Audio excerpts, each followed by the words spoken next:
Hello friend, good morning. Shri शिवाय नमस्तुभ्यम। कैसे हो सब? आई होप सब अच्छे होंगे। आज मेरी दिन की शुरुआत सुबह 4:30 बजे हुई। फ्रेश होने के बाद मैं पढ़ने के लिए बैठ गई क्योंकि मेरे दोनों बच्चे सो रहे थे। उसके बाद मैं आज कुछ टॉपिक लिखी हूँ, उसको सेलेक्ट की हूँ, उसी को पढ़ाई करूँगी क्योंकि डाटा बहुत भूलती है। जितने भी याद कर लो डाटा रिवाइज करना ही पड़ेगा क्योंकि सन वगैरह याद नहीं हो पाता है। इस वजह से जैसे कि आज मैं टीकाकरण, एड्स, रोग और मैनेजमेंट में पढ़ूँगी। नेतृत्व, संप्रेषण, आज इतनी ही टॉपिक पढ़ूँगी। इनको अच्छे से रिवाइज करना है क्योंकि ये डाटा हमेशा भूलती रहती है, याद ही नहीं हो पाता। फिर मैं 1.5 घंटा पढ़ाई की। उसके बाद मेरा बेटू उठ गया 6 बजे समथिंग। फिर उसके साथ मैं थोड़ा टाइम खेली। कभी कभी बेटू 7:30-8 बजे उठता है। आज तो 6 ही बजे उठ गया था और मेरे को पढ़ने नहीं दे रहा था। मेरे तरफ बोल रहा था कि मम्मा मेरे साथ खेलो। वैसे तो बोल नहीं पाता बट बच्चे लोग का इशारा ही समझना काफ़ी रहता है। बच्चे लोगों को भी टाइम देना बहुत ज़रूरी है और पढ़ाई को भी साथ साथ लेके चलना, मैनेज करना बहुत ज़रूरी है। सब लोग संडे का टेस्ट दिए क्या? मैं तो संडे का टेस्ट नहीं दे पाई हूँ। जब भी टाइम मिले तब दूँगी। सब अपना नंबर शेयर करना, किसका कितना नंबर बढ़ रहा है कि नहीं।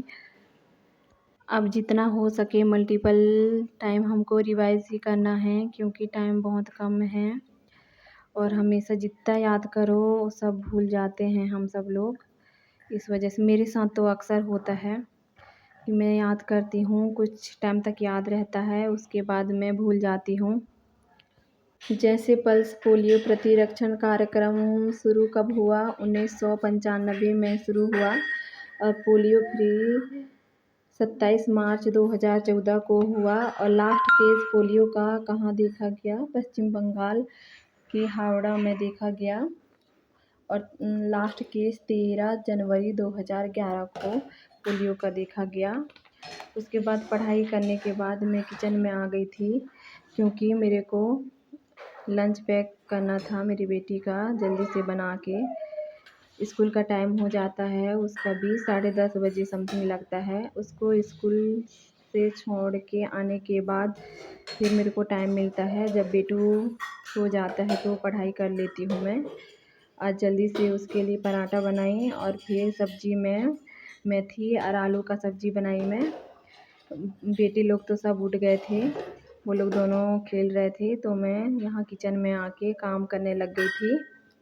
कभी कभी बेटू अच्छा खेलता है उसकी दीदी के साथ, कभी कभी नहीं खेलता। मैं जहाँ खाना बनाती हूँ वहीं आ जाता है और गोद में लो मम्मा कहता है, मेरे पास आके खड़ा हो जाता है।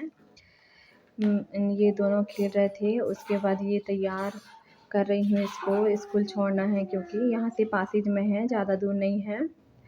और तैयार होते होते ये कुछ नौटंकी कर रही है।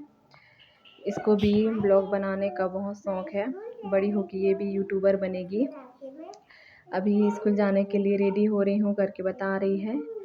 इसके स्कूल चले जाने के बाद फिर मैं घर में झाड़ू पोंछा की। उसके बाद बेटू को नहला के सुला दी थी थोड़ा देर के लिए।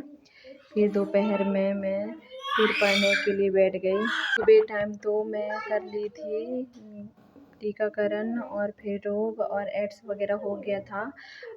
और दोपहर में जब छोड़ के आई इसको स्कूल से फिर मैं कर ली थी नेतृत्व, हो गया मेरा संप्रेषण। आज का टॉपिक पूरा कंप्लीट हो गया।